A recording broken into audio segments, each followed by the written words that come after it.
সত্যিকার ভালো স্ত্রীর জীবনের সবচেয়ে দামি সম্পদের নাম হচ্ছে তার স্বামী।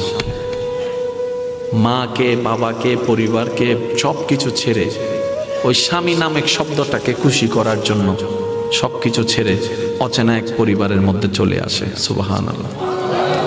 আসে তো আসে, খুব অবাক লাগে, এবার মানাইও নেই, একদম ম্যাচিং হয়ে যায়। যেখানে যাই সেই রকম একটা মেন্টালিটি আল্লাহ পাক তাদেরকে দান করেছেন ম্যাচিং হয়ে যাওয়ার জন্য।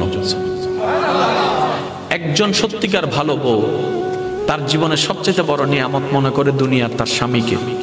কারণ সবাই তার সাথে বেঈমানি করবে, আমার স্বামী কখনো আমার সাথে বেঈমানি করবে না। সবাই আমার হাত ছেড়ে দিবে, আমার স্বামী কখনো আমার হাত ছাড়বে না। এখানে যারা বিবাহিতরা আছেন, আমি ছোট্ট মানুষ হিসেবে শ্রদ্ধার সাথে একটা কথা বলি। এক ঘরের নিচে থাকলে, একই ছাদের নিচে থাকলে অনেক কিছুই হবে, মন মালিন্য, পক্ষে বিপক্ষে, পছন্দ অপছন্দ অনেক কিছুই হবে।